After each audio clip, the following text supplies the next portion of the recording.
আজ বিকেলে বান্ধবীর বাড়ি থেকে ফিরেছি। গরম লেগেছে খুব। ঘামে শাড়ি ভিজে গেছে। ঘরে ঢুকেই ফ্যান ছেড়ে দিলাম। ছেলে স্টাডি রুম থেকে বেরিয়ে এল। বলল, মা, অনেক গরম লেগেছে দেখছি। আমি বললাম, হ্যাঁ রে, প্রচণ্ড গরম। সে বলল, শাড়ি বদলে নাও। আমি বললাম, হ্যাঁ, বদলাব। আলমিরার কাছে গিয়ে শাড়ি বের করছি। হঠাৎ ছেলে পেছন থেকে এসে বলল, মা, আমি সাহায্য করি। আমি বললাম, কিসে? সে বলল, শাড়ি খুলতে। আমি চমকে ঘুরে তাকালাম। বললাম, না, আমি পারব। সে আমার কাঁধে হাত রেখে বলল, মা, তুমি ছোটবেলায় আমার কাপড় খুলে দিতে। এখন আমি তোমার কাপড় খুলে দিতে চাই। আমি তার হাত সরিয়ে দিলাম। সে আবার কাছে এল।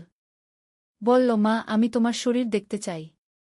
তুমি কতটা সুন্দর। আমি বললাম, এসব কি বলছিস? সে আমার মুখের দিকে তাকিয়ে বলল, মা, আমি তোমাকে ভালোবাসি। একজন পুরুষ যেভাবে নারীকে ভালোবাসে। আমি তোমার স্বামী হতে চাই। তোমার শরীর আমার অধিকারে চাই। আমার হাতে ধরা শাড়ি মেঝেতে পড়ে গেল। ঘরের ফ্যান ঘুরছে, কিন্তু আমার গরম লাগছে আরও বেশি। এই গল্পটি সম্পূর্ণ শুনলে আপনাদের পানি অটোমেটিক বের হয়ে যাবে, সো যত দ্রুত সম্ভব হাতের কাছে টিস্যু নিয়ে বসে পড়ুন। বিছানার চাদর যেন নষ্ট না হয় সেটা সম্পূর্ণ খেয়াল রাখার অনুরোধ জানিয়ে গল্পটি এখন শুরু করব। তার আগের সর্বশেষ অনুরোধ, দয়া করে এমন পানি বের করার গল্প নিয়মিত শুনতে আমাদের চ্যানেলটি সকলেই সাবস্ক্রাইব করুন। ধন্যবাদ। হ্যালো বন্ধুরা, আমার নাম মধুমিতা সেন। আমার বয়স ৩৯ বছর। আমার স্বামীর নাম সুব্রত সেন, বয়স ৫২ বছর। আমাদের ২ সন্তান, রাহুল আর পূজা। রাহুল ২১ বছর বয়সী, ইউনিভার্সিটিতে পড়ে। পূজা ১৪ বছর বয়সী, হাই স্কুলে যায়। কিন্তু এই গল্পটা শুরু করার আগে একটা কথা না বললেই নয়। আসলে আমি যা বলছিলাম সেগুলো আমার স্বপ্নের কথা। হ্যাঁ, স্বপ্নে আমি এসব দেখেছিলাম। আর এরপর থেকেই আমার জীবনে শুরু হয়েছিল এক অবিশ্বাস্য রহস্যময় অ্যাডভেঞ্চার। সেদিন ভোরবেলা ঘুম ভাঙল খুব অদ্ভুত একটা স্বপ্ন দেখে। স্বপ্নে দেখেছিলাম যে আমার ছেলে রাহুল আমার সাথে খুবই অদ্ভুত আচরণ করছে। কিন্তু সকালে উঠে যখন দেখলাম রাহুল স্বাভাবিক আছে, তখন ভাবলাম এটা শুধুই একটা খারাপ স্বপ্ন। কিন্তু পরের দিন ভোরে আবারও একই রকম স্বপ্ন দেখলাম। এবার স্বপ্নে দেখলাম যে আমার সন্তানেরা দুজনেই আমার সাথে অস্বাভাবিক আচরণ করছে। স্বপ্নে দেখলাম পূজা বলছে, মা, তুমি আমার বাবার চেয়েও বেশি সুন্দর। আমি তোমার মতো হতে চাই। আর রাহুল বলছে, মা, তুমি সবচেয়ে সুন্দর নারী। আমি তোমাকে নিয়ে গর্বিত। এমনিতে এইসব কথা শুনতে ভালো লাগার কথা, কিন্তু স্বপ্নে তাদের চোখে মুখে একটা অদ্ভুত ভাব ছিল।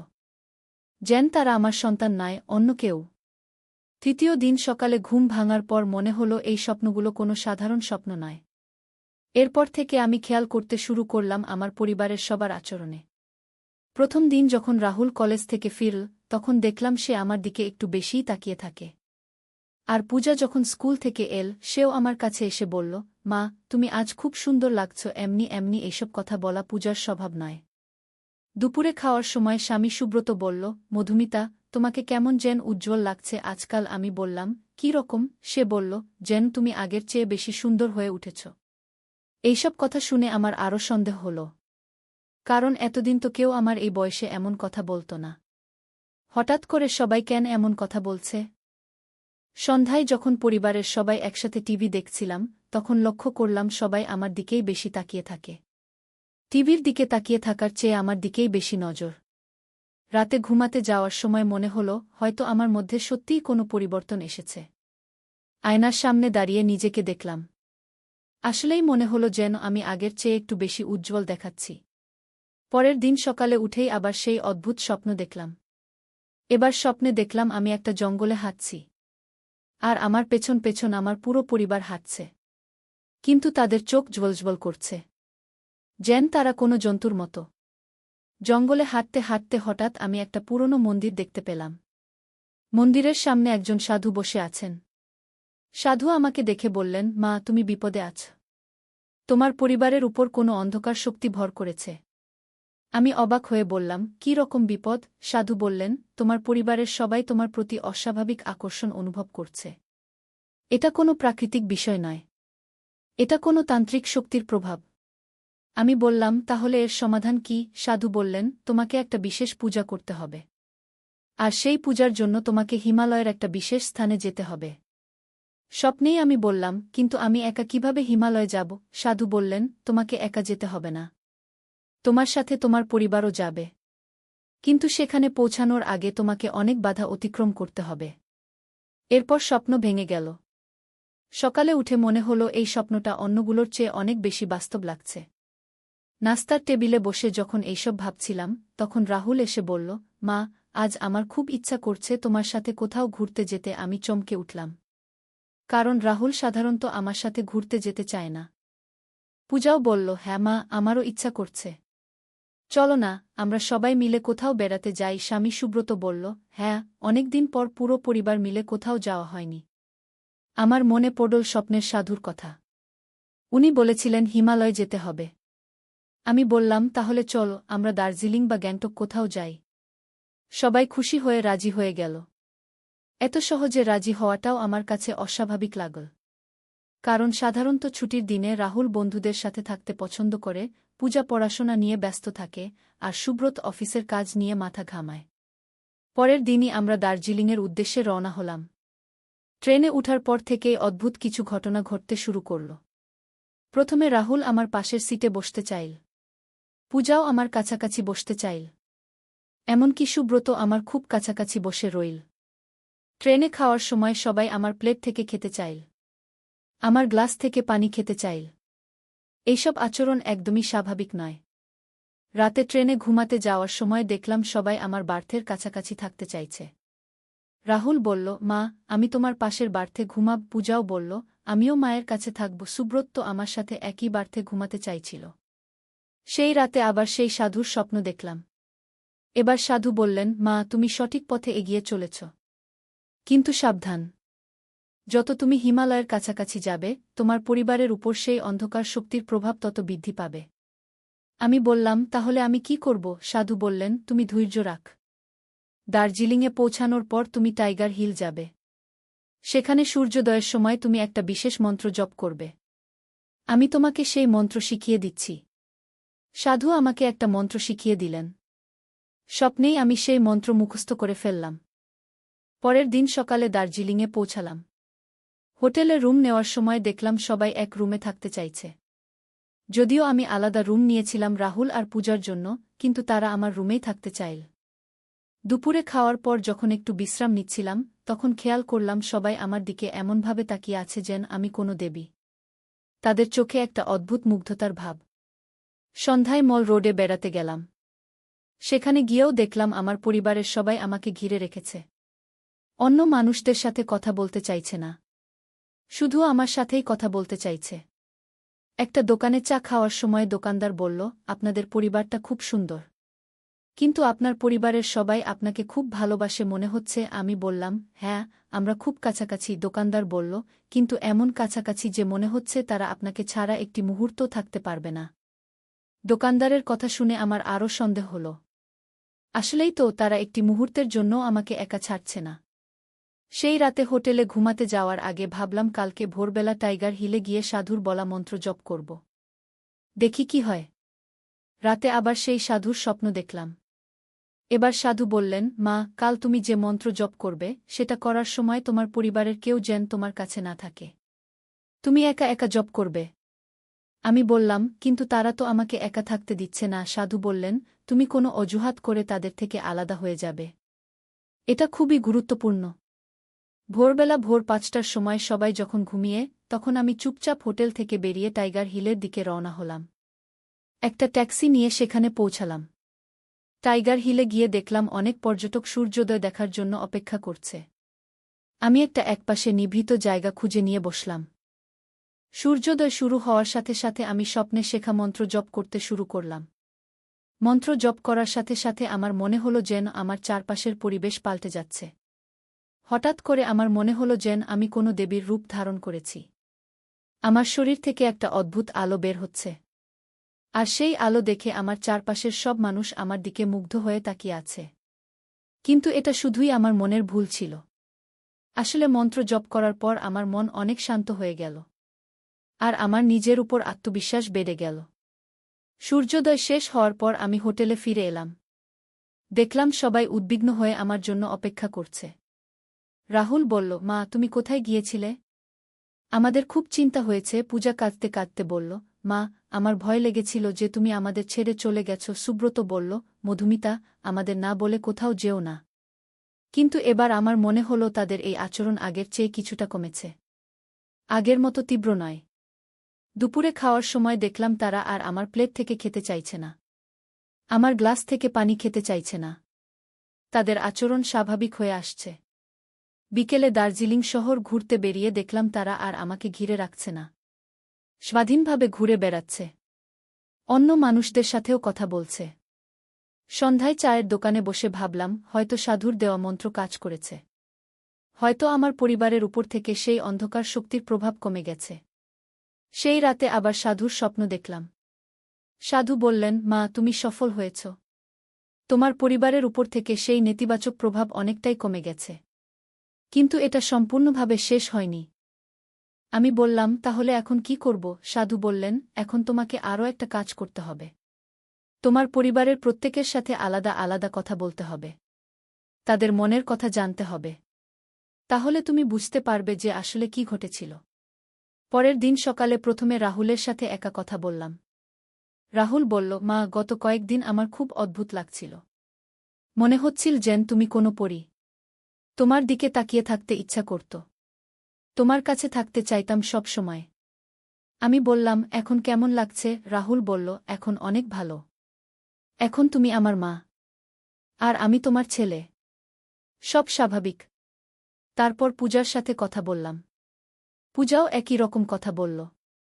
বলল, মা, আমার মনে হচ্ছিল যেন তুমি কোনো দেবী। তোমাকে দেখলেই মনে হতো তুমি সবচেয়ে সুন্দর। সুব্রতের সাথে কথা বলার সময় সেও বলল, মধুমিতা, গত কয়েকদিন আমার মনে হচ্ছিল যেন তুমি আমার স্ত্রী নও, তুমি কোনো দেবী। তোমার প্রতি আমার একটা অন্যরকম আকর্ষণ কাজ করছিল। এইসব কথা শুনে আমার বুঝতে বাকি রইল না যে সত্যিই আমার পরিবারের উপর কোনো অস্বাভাবিক প্রভাব পড়েছিল। কিন্তু এই প্রভাব এল কোথা থেকে? সেদিন বিকেলে দার্জিলিংয়ের একটা পুরনো বাজারে ঘুরতে গিয়েছিলাম। সেখানে একটা পুরনো দোকানে একজন বৃদ্ধ দোকানদার বসেছিলেন। তিনি আমাকে দেখে বললেন, বোন, তোমাকে চিনতে পারছি। আমি অবাক হয়ে বললাম, কিভাবে চিনলেন? আমি তো এই প্রথম দার্জিলিংয়ে এসেছি। বৃদ্ধ বললেন, তুমি যে স্বপ্ন দেখেছ সেই সাধুর কথা আমি জানি। আমি আরও অবাক হলাম। বললাম, আপনি কিভাবে জানেন? বৃদ্ধ বললেন, কারণ আমিই সেই সাধু। আমি তো হতভম্ব। বললাম, কিন্তু স্বপ্নে যিনি ছিলেন তিনি তো অন্যরকম দেখতে। বৃদ্ধ হাসলেন। বললেন, স্বপ্নে আমি যে রূপে আবির্ভূত হই, বাস্তবে সে রূপে থাকি না। তারপর তিনি আমাকে পুরো ঘটনার রহস্য বুঝিয়ে দিলেন। বললেন, বোন, তোমার বাড়িতে কোনো শত্রু তোমার উপর একটা তন্ত্রমন্ত্র করেছিল। সেই তন্ত্রমন্ত্রের ফলে তোমার পরিবারের সবার মধ্যে তোমার প্রতি অস্বাভাবিক আকর্ষণ তৈরি হয়েছিল। আমি বললাম, কিন্তু কে এমন করতে পারে? বৃদ্ধ বললেন, তুমি ভেবে দেখ, তোমার কোনো শত্রু আছে কিনা। কেউ তোমার ক্ষতি করতে চায় কিনা। আমি ভাবতে লাগলাম। হঠাৎ মনে পড়ল আমার শাশুড়ির কথা। আমার স্বামীর মা অর্থাৎ সুব্রতের মা আমাকে খুব একটা পছন্দ করেন না। তিনি সব সময় বলেন যে আমি তার ছেলেকে তার থেকে দূরে সরিয়ে নিয়ে গেছি। গত মাসে একবার আমাদের সাথে খুব খারাপ ঝগড়া হয়েছিল। তখন তিনি রাগ করে বলেছিলেন, তোর এমন দিন আসবে যেদিন তোর নিজের পরিবারই তোর জন্য সমস্যা হয়ে উঠবে। আমি বৃদ্ধকে এই কথা বললাম। বৃদ্ধ বললেন, হ্যাঁ, সম্ভবত তিনিই কোনো তান্ত্রিক দিয়ে তোমার উপর এই তন্ত্রমন্ত্র করিয়েছেন। আমি বললাম, তাহলে এখন কি করব? বৃদ্ধ বললেন, তুমি যে মন্ত্র জপ করেছ সেটা দিয়ে এই তন্ত্রমন্ত্রের শক্তি অনেকটাই কমে গেছে। কিন্তু সম্পূর্ণভাবে শেষ করতে হলে তোমাকে আরও একটা কাজ করতে হবে। তিনি বললেন, তুমি বাড়ি ফিরে গিয়ে তোমার শাশুড়ির সাথে কথা বল। তাকে ক্ষমা করে দাও। তাহলে এই তন্ত্রমন্ত্র সম্পূর্ণভাবে নষ্ট হয়ে যাবে। আমি বললাম, কিন্তু তিনি তো আমার সাথে কথাই বলবেন না। বৃদ্ধ বললেন, তুমি চেষ্টা করে দেখ। দেখবে তিনি তোমার কথা শুনবেন। পরের দিন আমরা কলকাতায় ফিরে এলাম। বাড়ি পৌঁছানোর পর আমি সবার আগে আমার শাশুড়ির কাছে গেলাম। তিনি প্রথমে আমার সাথে কথা বলতে চাইলেন না। কিন্তু আমি বারবার অনুরোধ করার পর তিনি কথা বললেন। আমি বললাম, মা, আমি জানি আপনি আমার উপর রাগ আছেন। কিন্তু আমি আপনাকে ক্ষমা করে দিয়েছি। আপনিও আমাকে ক্ষমা করে দিন। শাশুড়ি প্রথমে চুপ করে থাকলেন। তারপর বললেন, মধুমিতা, আমি তোমার উপর যা করেছি সেটা ভুল ছিল। আমি একজন তান্ত্রিক দিয়ে তোমার উপর কালো জাদু করিয়েছিলাম। তিনি কাঁদতে কাঁদতে বললেন, আমি চেয়েছিলাম যে তোমার নিজের পরিবারই তোমার সমস্যা হয়ে উঠুক। কিন্তু এখন আমি বুঝতে পারছি এটা কতটা ভুল ছিল। আমি তার হাত ধরে বললাম, মা, সব ভুলে যান।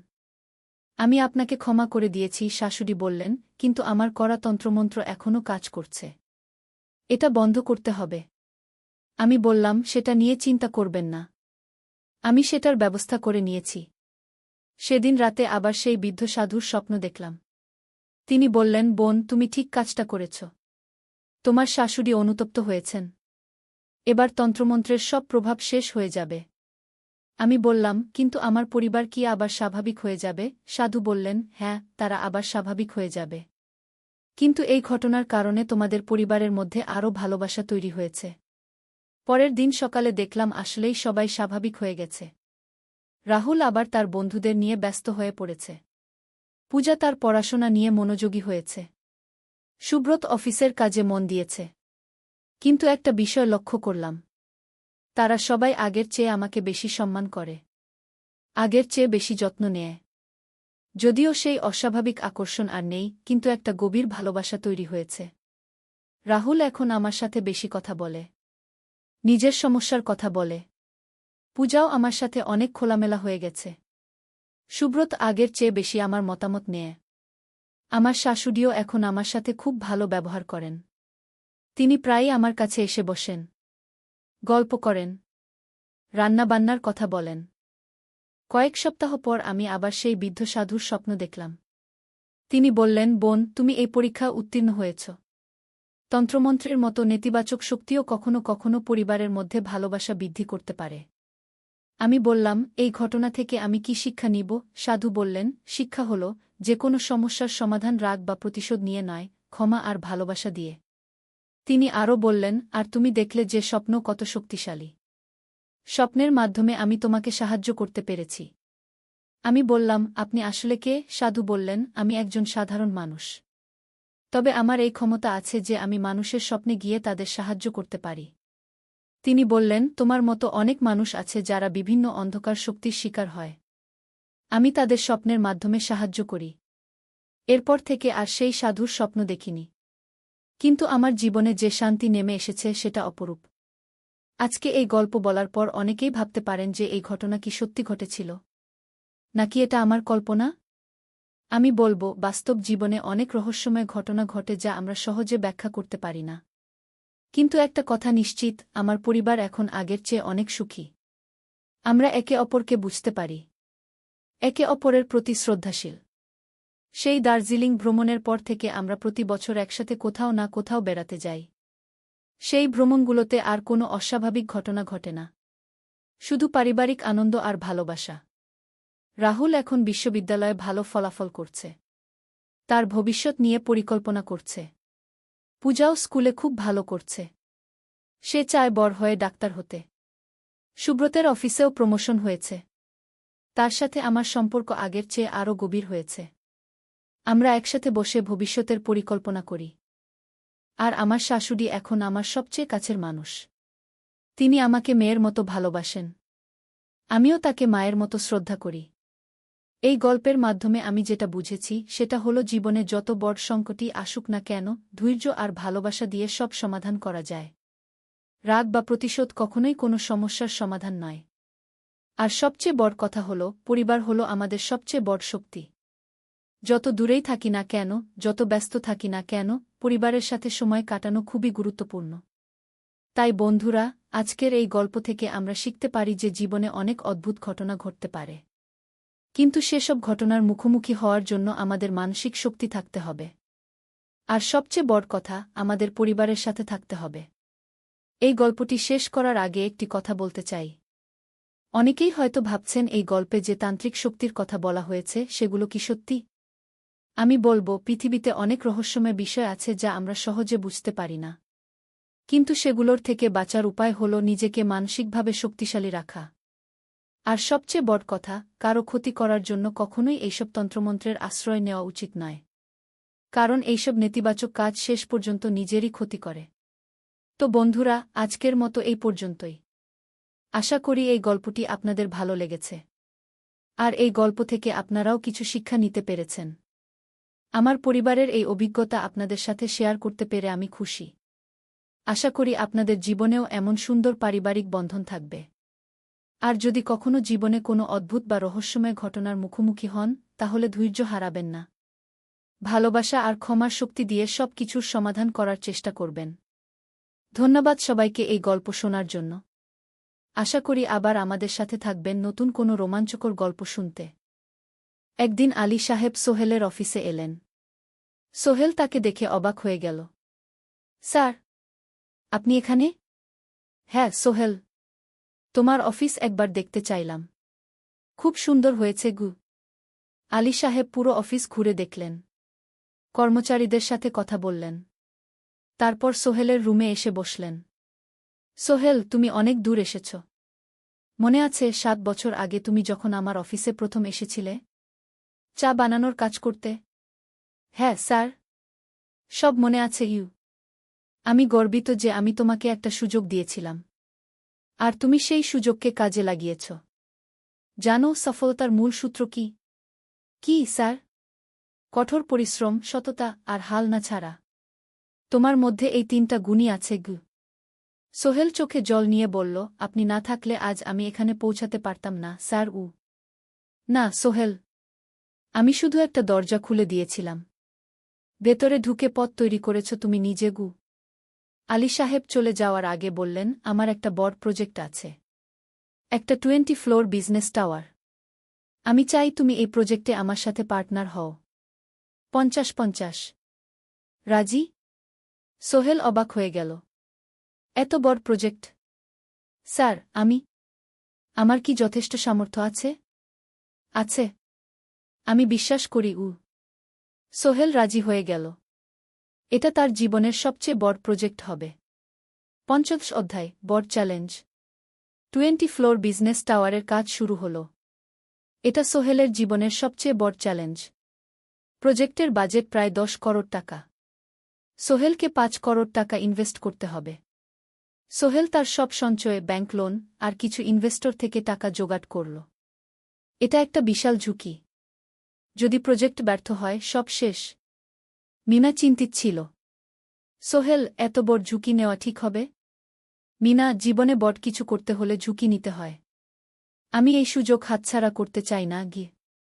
কিন্তু যদি কিছু ভুল হয়? ভুল হবে না। আমি আলী সাহেবের সাথে আছি, উনি আমাকে গাইড করবেন। প্রজেক্ট শুরু হল। প্রথম 6 মাস সব ভালোই চলছিল। কাজ সময়মতো হচ্ছে, বাজেট ঠিক আছে। কিন্তু 7 মাসের মাথায় একটা বড় সমস্যা দেখা দিল। একজন প্রধান ইনভেস্টর হঠাৎ তার টাকা ফেরত চাইলেন। তিনি অন্য একটা জরুরি কাজে টাকা লাগবে বলে জানালেন। 1 করোড় টাকা ফেরত দিতে হবে। সোহেল বিপদে পড়ে গেল। 1 করোড় টাকা এখন কোথায় পাবে? প্রজেক্টে সব টাকা ঢেলে দিয়েছে। সে আলী সাহেবের সাথে কথা বলল। আলী সাহেব বললেন, চিন্তা করো না, আমি ব্যবস্থা করছি। কিন্তু আলী সাহেবও বড় একটা প্রজেক্টে আটকে আছেন। তার হাতে লিকুইড ক্যাশ নেই। সোহেল অন্য ব্যাংক থেকে লোন নেওয়ার চেষ্টা করল।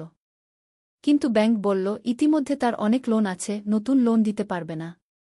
সোহেল রাতে ঘুমাতে পারছিল না। খাওয়া দাওয়া বন্ধ করে দিয়েছিল। মিনা তাকে দেখে খুব চিন্তিত হয়ে গেল। সোহেল, প্লিজ নিজেকে এভাবে শেষ করে ফেলো না। কোনো একটা রাস্তা বের হবেই কি। কিন্তু সোহেল কোনো রাস্তা দেখতে পাচ্ছিল না। ইনভেস্টর 15 দিন সময় দিয়েছে। 15 দিনের মধ্যে টাকা ফেরত না দিলে তিনি আইনি ব্যবস্থা নেবেন। 10 দিন কেটে গেল। সোহেল কোনো সমাধান খুঁজে পেল না। সে প্রায় হাল ছেড়ে দিয়েছিল। 11 দিনের দিন একটা অপ্রত্যাশিত ঘটনা ঘটল। জাহিদ ভাই, সোহেলের পুরনো সহকর্মী, তার অফিসে এলেন। জাহিদ ভাই এখন একটা রিয়েল এস্টেট কোম্পানিতে সিনিয়র ম্যানেজার। সোহেল, আমি তোমার সমস্যার কথা শুনেছি গু। হ্যাঁ ভাই, আমি বিপদে পড়েছি আমি তোমাকে সাহায্য করতে চাই। আমার কিছু সঞ্চয় আছে, 5 লাখ টাকা। তুমি নাও। সোহেল চোখে জল নিয়ে বলল, ভাই আমি কিছু বলার দরকার নেই। তুমি আমাকে অনেক কিছু শিখিয়েছ। তোমার কাছ থেকে পরিশ্রম আর সততা শিখেছি। এখন আমার পালা তোমাকে সাহায্য করার। জাহিদ ভাই চলে যাওয়ার পর আরও 2 জন এলো। একজন সোহেলের পুরনো ক্লায়েন্ট, আরেকজন তার কর্মচারী। দুজন মিলে আরও ৮ লাখ টাকা দিল। করিম মামা ২০ লাখ টাকা ব্যবস্থা করলেন তার কিছু বন্ধুদের কাছ থেকে ধার করে। মিনা তার সব গয়না বিক্রি করে ১০ লাখ টাকা দিল। সবাই মিলে প্রায় ৪৫ লাখ টাকা জোগাড় হল। বাকি ৬৫ লাখ টাকা সোহেল তার অফিসের সব অ্যাসেট বিক্রি করে আর একটা প্রাইভেট ফিন্যান্স কোম্পানি থেকে উচ্চ সুদে লোন নিয়ে ব্যবস্থা করল। ঠিক ১৪ দিনের দিন সোহেল ইনভেস্টরকে ১ করোড় টাকা ফেরত দিল। ইনভেস্টর টাকা নিয়ে চলে গেলেন। সোহেল তার অফিসে ফিরে এসে চেয়ারে বসে কাঁদল। এত চাপ, এত টেনশন সব যেন একসাথে বের হয়ে এল। মিনা এসে তাকে জড়িয়ে ধরল। আমরা পেরেছি সোহেল, আমরা পেরেছি গু। ষোড়শ অধ্যায় পুনরুদ্ধার। এই ঘটনার পর সোহেল আরও সাবধান হয়ে গেল। সে বুঝল ব্যবসায় শুধু সাহস নয়, বুদ্ধিও লাগে। ঝুঁকি নিতে হয়, কিন্তু হিসাব করে। প্রজেক্ট চলতে থাকল। এবার সোহেল আরও সতর্কতার সাথে সবকিছু পরিচালনা করল। প্রতিটা খরচ হিসাব করল, প্রতিটা সিদ্ধান্ত ভেবেচিন্তে নিল। আরও ১ বছর পর 20 ফ্লোর বিজনেস টাওয়ার সম্পন্ন হল। চমৎকার বিল্ডিং, শহরের অন্যতম সুন্দর ভবন। বিল্ডিংয়ের উদ্বোধন অনুষ্ঠানে শহরের মেয়র এলেন। অনেক ব্যবসায়ী, সাংবাদিক এল। সোহেলের নাম পত্রিকায় ছাপা হল। স্বপ্নের শহরে এক তরুণ উদ্যোক্তার সফলতার গল্পও।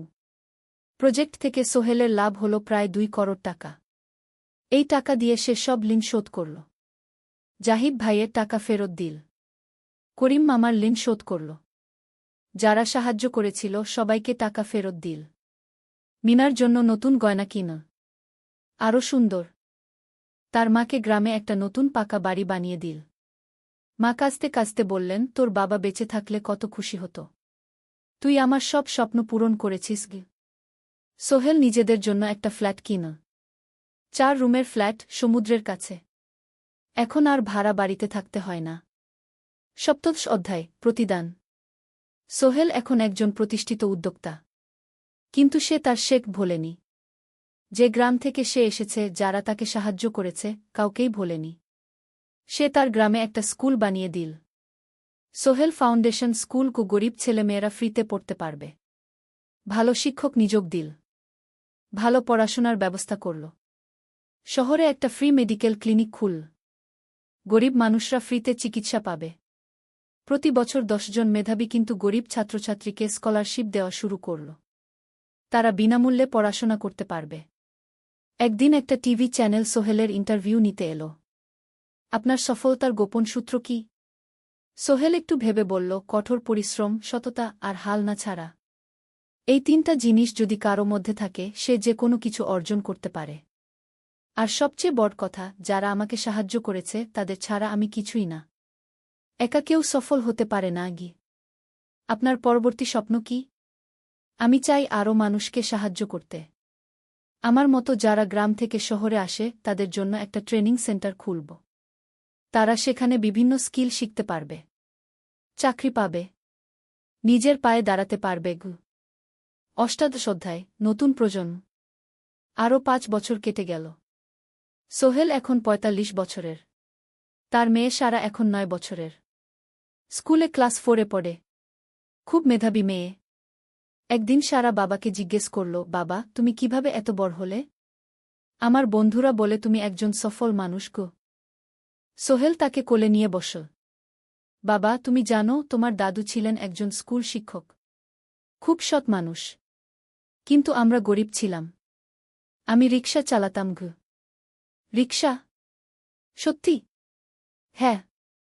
তারপর আমি এই শহরে এলাম। অনেক কষ্ট করেছি। কিন্তু হাল ছাড়িনি। মানুষ আমাকে সাহায্য করেছে। আর আমি কঠোর পরিশ্রম করেছি। বাবা, আমিও কি তোমার মতো হতে পারব? অবশ্যই পারবে বাবা। তবে মনে রেখো, সফলতা মানে শুধু টাকা পয়সা না। সফলতা মানে ভালো মানুষ হওয়া, অন্যদের সাহায্য করা, সৎ থাকা গু। সারা মাথা নাডল। আমি ভালো মানুষ হব বাবাগু। সোহেল তার মেয়েকে জড়িয়ে ধরল। মনে মনে ভাবল, তার জীবনের সব কষ্ট সার্থক হয়েছে। মিনা রান্নাঘর থেকে ডাকল, খাবার তৈরি। এসো। সোহেল সারাকে নিয়ে ডাইনিং টেবিলে গেল। ঋতু এসেছে। সে এখন বিয়ে করেছে, তার একটা ছেলে হয়েছে। সোহেলের মা মাঝে মাঝে চট্টগ্রামে বেড়াতে আসেন। আজও এসেছেন। সবাই মিলে খেতে বসল। হাসিগল্পে ভরা পরিবার। সোহেল তাকাল তার মায়ের দিকে, মিনার দিকে, সারার দিকে, ঋতুর দিকে। মনে হল জীবনে আর কি চাই। খাওয়া শেষে সবাই বসে রইল। গল্প করছিল। হঠাৎ সোহেলের ফোন বাজল। অফিস থেকে। একটা জরুরি বিষয়। সোহেল ফোন রেখে দিয়ে মিনাকে বলল, একটা নতুন প্রজেক্টের প্রস্তাব এসেছে। একটা এতিমখানা বানানোর কাজ। সরকারি প্রজেক্ট। তুমি নেবে? অবশ্যই। এটা আমার স্বপ্নের প্রজেক্ট। যেসব বাচ্চাদের বাবা মা নেই তাদের জন্য একটা সুন্দর জায়গা। মিনা হাসল। তুমি কখনো বদলাও না। এখনো অন্যদের কথা ভাবো। এটাই তো জীবন মিনা। শুধু নিজের জন্য বাঁচলে কি হবে? 49 অধ্যায়, উত্তরাধিকার। 10 বছর আরও কেটে গেল। সোহেল এখন 55 বছরের। তার চুলে পাক ধরেছে। কিন্তু শক্তি এখনও আগের মতোই। সারা এখন 19 বছরের। সে বিশ্ববিদ্যালয়ে ইঞ্জিনিয়ারিং পড়ছে। সে চায় বাবার মতো কনস্ট্রাকশন ইন্ডাস্ট্রিতে কাজ করতে। একদিন সারা বাবাকে বলল, বাবা, আমি তোমার কোম্পানিতে কাজ করতে চাই। এখনও তো তোর পড়াশোনা বাকি। জানি। কিন্তু আমি এখন থেকেই শিখতে চাই। ছুটির দিনে তোমার সাথে সাইটে যেতে চাই। দেখতে চাই কিভাবে কাজ হয়। সোহেল খুশি হয়ে গেল। তার মেয়ে তার পথ অনুসরণ করতে চায়। ঠিক আছে। কিন্তু শর্ত হল, তোকে সবকিছু নিজ থেকে শিখতে হবে। কোনো স্পেশাল ট্রিটমেন্ট পাবি না। আমি তো তাই চাই, বাবাগু। সারা তার বাবার সাথে কাজ শিখতে শুরু করল। সে দেখল কিভাবে শ্রমিকরা কাজ করে, কিভাবে ম্যাটেরিয়াল বাছাই করতে হয়, কিভাবে একটা প্রজেক্ট ম্যানেজ করতে হয়। সোহেল তাকে কোনো সহজ পথ দিল না। সারাকেও সবার মতো কষ্ট করতে হল। সাইটে রোদে দাঁড়িয়ে থাকতে হল। শ্রমিকদের সাথে কথা বলতে হল। কিন্তু সারা হাল ছাড়ল না। সে তার বাবার মেয়ে। পরিশ্রম করতে জানে। 3 বছর পর সারা গ্রাজুয়েট হল। সে সোহেলের কোম্পানিতে জুনিয়র প্রজেক্ট ম্যানেজার হিসেবে যোগ দিল। সোহেল ধীরে ধীরে সারাকে বড় দায়িত্ব দিতে শুরু করল। সারা তার বাবার মতোই সৎ, পরিশ্রমী। 20 অধ্যায়, সমাপ্তি নয়, নতুন শুরু। আরও 5 বছর পর। সোহেল এখন 60 বছরের। সে সিদ্ধান্ত নিল, এবার অবসর নেওয়ার সময় এসেছে। কোম্পানির দায়িত্ব সারাকে দেবে। একটা অনুষ্ঠান করা হল। সোহেল আনুষ্ঠানিকভাবে কোম্পানির চেয়ারম্যান পদ থেকে অবসর নিল। সারা হল নতুন ম্যানেজিং ডিরেক্টর। সোহেল তার বক্তব্যে বলল, আমি যখন এই শহরে এসেছিলাম আমার পকেটে ছিল মাত্র 5,000 টাকা। একটা ছোট্ট ব্যাগ। আর অনেক স্বপ্ন। আজ 40 বছর পর আমি পেছনে ফিরে তাকাই, দেখি একটা দীর্ঘ পথ। সেই পথে অনেক কষ্ট ছিল, অনেক বাধা ছিল। কিন্তু ছিল অনেক ভালোবাসাও। অনেক মানুষের সাহায্যও। আমি বিশ্বাস করি সফলতা একা আসে না। এটা আসে অনেক মানুষের সমর্থন, ভালোবাসা আর বিশ্বাস নিয়ে। আমি যা কিছু অর্জন করেছি তা আমার একার না। এটা আমার পরিবারের, আমার কর্মচারীদের, আমার বন্ধুদের, সবার। আজ আমি আমার মেয়ে সারার হাতে এই দায়িত্ব তুলে দিচ্ছি। আমি জানি সে আমার চেয়ে ভালো করবে। কারণ সে শিখেছে আমার ভুল থেকে, আমার অভিজ্ঞতা থেকে। অনুষ্ঠান শেষ হল। সবাই চলে গেল। সোহেল আর মিনা অফিসে একা দাঁড়িয়ে রইল। মিনা, মনে আছে আমরা প্রথম কখন দেখা হয়েছিলাম? হ্যাঁ। তোমার সেই ছোট্ট মুদি দোকানে। তুমি বিস্কুট কিনতে এসেছিলে। কে ভেবেছিল সেই দিন থেকে আমাদের এই পর্যস্বপ্নের শহর। প্রথম অধ্যায়, যাত্রা শুরু। সকাল 7টা বেজে গেছে। ঢাকার কমলাপুর রেলস্টেশনে মানুষের ভিড়। চারদিকে চা বিস্কুট বিক্রেতাদের চিৎকার, ট্রেনের হর্ন আর যাত্রীদের কোলাহল। এই বিশাল ভিড়ের মধ্যে একটা ছোট্ট ব্যাগ হাতে দাঁড়িয়ে আছে সোহেল। বয়স মাত্র 22। গায়ের রং শ্যামলা, চোখে স্বপ্নের ঝিলিক। ভাইজা, চট্টগ্রামের টিকিট আছে? সোহেল টিকিট কাউন্টারের সামনে দাঁড়িয়ে জিজ্ঞেস করল। আছে। 3 টাকা। কাউন্টারের লোকটা উত্তর দিল। সোহেল তার পকেট থেকে টাকা বের করল। মোট 5,000 টাকা। এই টাকা সে জমিয়েছে গত 3 বছরে রিকশা চালিয়ে। তার স্বপ্ন ছিল চট্টগ্রাম গিয়ে একটা ভালো চাকরি পাওয়া। গ্রামে আর থাকতে চায় না সে। বাবা মারা গেছেন 10 বছর আগে। মা আর ছোট বোন ঋতুকে নিয়ে সংসার চালাচ্ছিল রিকশা চালিয়ে। কিন্তু এভাবে তো আর সারা জীবন চলবে না। টিকিট কেটে সোহেল প্ল্যাটফর্মে এলো। ট্রেন ছাড়বে আর মাত্র 15 মিনিট পরে। সে একটা বেঞ্চে বসে পড়ল। ব্যাগটা বুকের কাছে চেপে ধরল। এই ব্যাগে আছে তার সব সম্পদ, কিছু কাপড়, একটা ছোট্ট ফটো ফ্রেমে বাবা মায়ের ছবি, আর কিছু টাকা। কোথায় যাচ্ছেন? পাশে বসা একজন বয়স্ক মানুষ জিজ্ঞেস করলেন। চট্টগ্রাম, কাকা। চাকরি খুঁজতে যাচ্ছি কি? সোহেল বিনয়ের সাথে উত্তর দিল। ভালো। তবে শহরে সাবধানে থাকবেন। শহর মানে অনেক সুযোগ, কিন্তু অনেক ফাঁদও আছে, বয়স্ক লোকটা বললেন। সোহেল মাথা নাড়ল। সে জানে শহরের জীবন সহজ না। কিন্তু তার কোনো বিকল্প নেই। গ্রামে রিকশা চালিয়ে মাসে ৩,৫০০ টাকা আয় হতো। তার মধ্যে সংসার চালাতে হতো, বোনের স্কুলের খরচ দিতে হতো, মায়ের ওষুধের খরচ দিতে হতো। কিছুই বাঁচত না। আর এই জীবন থেকে বেরোনোর একটাই পথ, শহরে গিয়ে ভালো কাজ খুঁজে নেওয়া। সোহেল মনে মনে ভাবল তার বাবার কথা। বাবা ছিলেন একজন স্কুল শিক্ষক। খুব সৎ মানুষ ছিলেন। সবসময় বলতেন, সোহেল, তুই লেখাপড়া শিখে বড় মানুষ হবি। আমাদের পরিবারে আর কেউ বড় চাকরি করেনি। তুই করবি। কিন্তু বাবা যখন মারা গেলেন তখন সোহেল মাত্র এসএসসি পরীক্ষা দিয়েছে। ফলাফল ভালো হয়েছিল, জিপিএ অর্ধচতু। কিন্তু বাবার মৃত্যুর পর আর পড়া হল না। পরিবারের দায়িত্ব নিতে হল। ট্রেন ছাড়ল। সোহেল জানালার পাশে বসে বাইরে তাকাল। ধানক্ষেত, নদী, ছোট ছোট গ্রাম, সব পেছনে ফেলে ট্রেন এগিয়ে চল। সোহেলের মনে হল সে যেন তার পুরনো জীবনটাকেও পেছনে ফেলে আসছে। ট্রেনে একজন হকার এসে চা বিক্রি করছিল। সোহেল একটা চা কিনল। 10 টাকা। চা খেতে খেতে সে ভাবছিল, চট্টগ্রাম পৌঁছে কি হবে? করিম মামা তাকে সাহায্য করবেন তো? চাকরি পাওয়া যাবে তো? করিম মামা আসলে সোহেলের খুব দূর সম্পর্কের মামা। সোহেলের দাদির বোনের ছেলে। অনেক বছর আগে গ্রাম ছেড়ে চট্টগ্রামে চলে গিয়েছিলেন। সেখানে একটা কনস্ট্রাকশন কোম্পানিতে কাজ করেন। বছরে একবার দুবার গ্রামে আসতেন। গত বছর যখন এসেছিলেন তখন সোহেলের মাকে বলেছিলেন সোহেলকে চট্টগ্রাম পাঠান। আমি একটা কাজের ব্যবস্থা করে দেব। সেই কথাতেই ভরসা করে সোহেল আজ এই যাত্রা। দ্বিতীয় অধ্যায়, নতুন শহর। চট্টগ্রাম পৌঁছাতে প্রায় 6 ঘণ্টা লেগে গেল। দুপুর 1টা বাজে। সোহেল স্টেশন থেকে বের হয়ে শহরের রাস্তায় দাঁড়াল। কি বিশাল শহর! এত গাড়ি, এত মানুষ। চারদিকে উঁচু উঁচু বিল্ডিং, দোকানপাট, মানুষের ভিড়। সোহেল কিছুক্ষণ দাঁড়িয়ে থাকল সব কিছু দেখতে দেখতে। তার মনে হচ্ছিল সে যেন অন্য কোনো পৃথিবীতে এসে পড়েছে। তার পকেটে একটা ছোট্ট কাগজ আছে। সেখানে লেখা একটা ঠিকানা, করিম মিয়া, বাড়ি নং 23, রোড নং 5, আগ্রাবাদ, চট্টগ্রামকে। সোহেল একটা রিকশা ডাকল। কত নেবেন আগ্রাবাদ যেতে? 50 টাকা গু। সোহেল রিকশায় উঠল।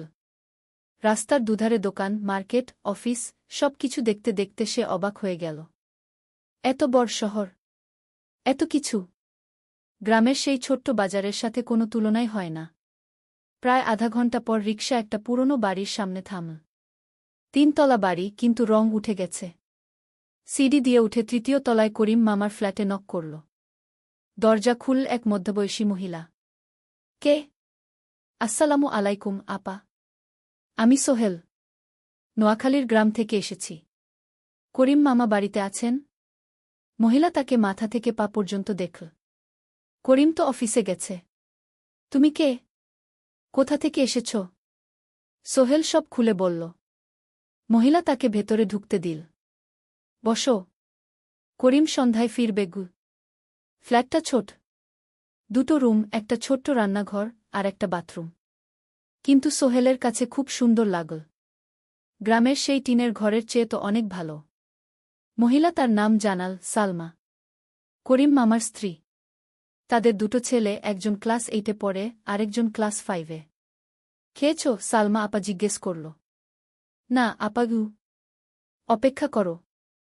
ভাত আছে, মাছ আছে। খাও। সোহেল প্রথমে রাজি হতে চাইল না। কিন্তু খুব খিদে পেয়েছিল। সকাল থেকে শুধু একটা চা আর বিস্কুট খেয়েছে। খাওয়া দাওয়ার পর সোহেল বসে রইল। সালমা আপা তাকে গল্প করতে লাগল। তোমার মা কেমন আছেন? তোমার বোন? ভালো আছে আপা। মার একটু গেটে বাত আছে। ওষুধ খাচ্ছেন। বোন স্কুলে পড়ে কু। তুমি কি করতে চাও এখানে? চাকরি খুঁজছি আপা। যে কোনো কাজ করব। বাসায় মা আর বোনকে টাকা পাঠাতে হবে। সালমা আপা মাথা নাড়ল। করিম তোমার জন্য কিছু একটা করবে। সে ভালো মানুষ গ। সারাদিন অপেক্ষা করু সোহেল। সন্ধ্যা ছটায় করিম মামা ফিরলেন।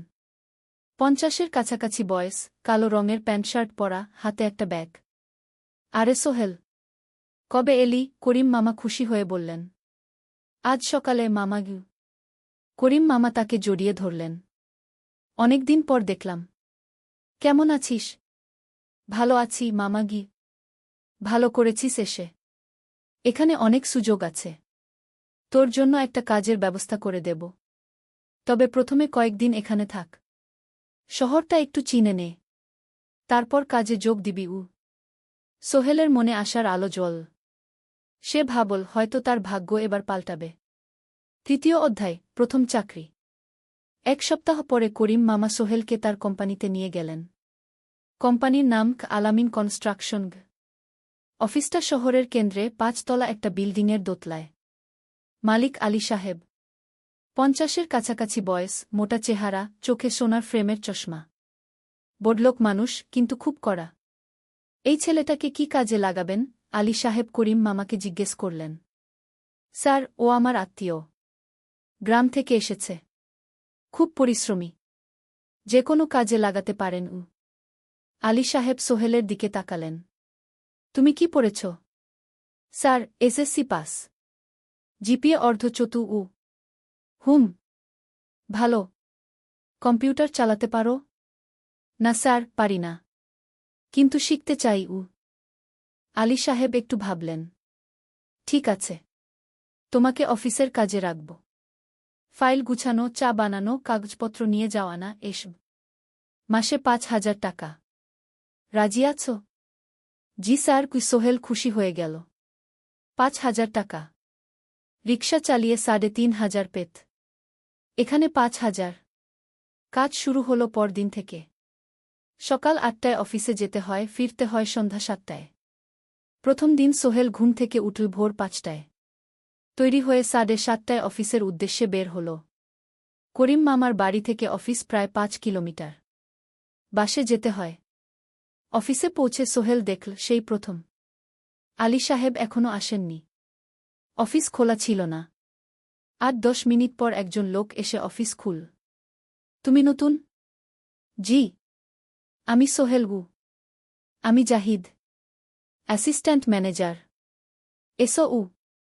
জাহিদ ভাই সোহেলকে সব কিছু দেখাল। অফিসে মোট 6 জন কর্মচারী। 2 জন ইঞ্জিনিয়ার, একজন অ্যাকাউন্ট্যান্ট, একজন অ্যাসিস্ট্যান্ট ম্যানেজার, জাহিদ ভাই, একজন রিসেপশনিস্ট, আর এখন সোহেল। সোহেলের কাজ শুরু হলো চা বানানো দিয়ে। তারপর অফিস পরিষ্কার করা, ফাইল গুছানো, কাগজপত্র এক জায়গা থেকে আরেক জায়গায় নিয়ে যাওয়া। কাজ কঠিন না, কিন্তু সারাদিন দৌড়ঝাঁপ করতে হয়। দুপুরে খাবারের জন্য আধা ঘন্টা বিরতি। সোহেল একটা ছোট হোটেলে গিয়ে ভাতডাল তরকারি খেল। 50 টাকা। সন্ধ্যায় অফিস বন্ধ হল। সোহেল ক্লান্ত হয়ে বাসায় ফিরল। কেমন লাগল প্রথম দিন? করিম মামা জিজ্ঞেস করলেন। ভালো মামা। অনেক কিছু শিখলাম। প্রথম মাসের শেষে সোহেল বেতন পেল 5,000 টাকা। সে 3,000 টাকা মাকে পাঠাল। মা ফোনে কাঁদতে লাগলেন। আল্লাহ তোকে ভালো রাখুক সোহেল। সোহেলের চোখেও জল এলো। তার মনে হল সে একটা বড় কাজ করতে পেরেছে। 4র্থ অধ্যায়, শহরের জীবন। 3 মাস কেটে গেল। সোহেল এখন শহরের সাথে মিশে গেছে। প্রতিদিন অফিসে যাওয়া আসার পথে সে দেখে হাজারো মানুষের জীবন। কেউ সফল, কেউ ব্যর্থ। কিন্তু সবাই চলছে নিজের পথে। সোহেল অফিসের কাজের পাশাপাশি কম্পিউটার শেখার চেষ্টা করছে। অফিসে একটা কম্পিউটার আছে। যখন কেউ ব্যবহার করে না, তখন সোহেল একটু একটু শিখার চেষ্টা করে। জাহিদ ভাই তাকে সাহায্য করেন। সোহেল, তুমি যদি কম্পিউটার ভালোভাবে শিখতে পারো, তাহলে তোমার ভবিষ্যৎ উজ্জ্বল। জাহিদ ভাই একদিন বললেন। কিভাবে শিখব ভাই? ট্রেনিং সেন্টারে যাও। সন্ধ্যায় ক্লাস আছে। মাসে 2,000 টাকা লাগবে। সোহেল ভাবল, ২,০০০ টাকা অনেক, কিন্তু এটা বিনিয়োগ, ভবিষ্যতের জন্য। সে একটা ট্রেনিং সেন্টারে ভর্তি হল। সপ্তাহে ৩ দিন, সন্ধ্যা ৭:৩০ থেকে রাত ৯টা পর্যন্ত ক্লাস। কম্পিউটারের basic, Word, Excel, PowerPoint, internet ব্যবহার। একদিন অফিস থেকে ফেরার সময় সোহেল একটা দোকানে চা খেতে গেল। দোকানের পাশেই একটা ছোট্ট মুদি দোকান। সেখানে একটা মেয়ে বসে আছে। বয়স হবে ২০-এর কাছাকাছি। সাদাসিধে চেহারা, সাদা শাড়ি পরা, কিন্তু চোখে এক ধরনের দৃঢ়তা। ভাইজা, এক প্যাকেট বিস্কুট দেন কি? সোহেল বলল।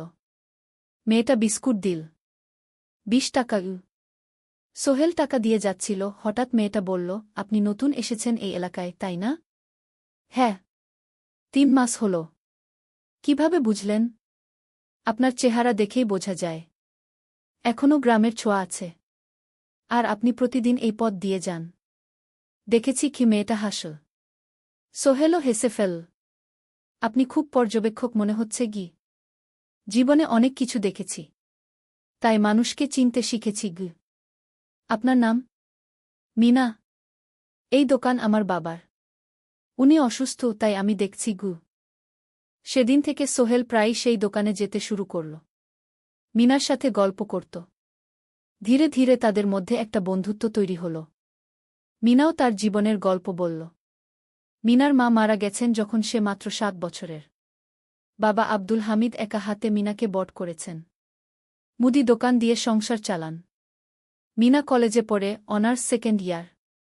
সকালে কলেজে যায়, দুপুরে ফিরে এসে দোকান সামলায়। বাবার হার্টের সমস্যা আছে, তাই ভারী কাজ করতে পারেন না। তোমার স্বপ্ন কি? একদিন সোহেল জিজ্ঞেস করল। গ্র্যাজুয়েশন শেষ করে একটা ভালো চাকরি করব।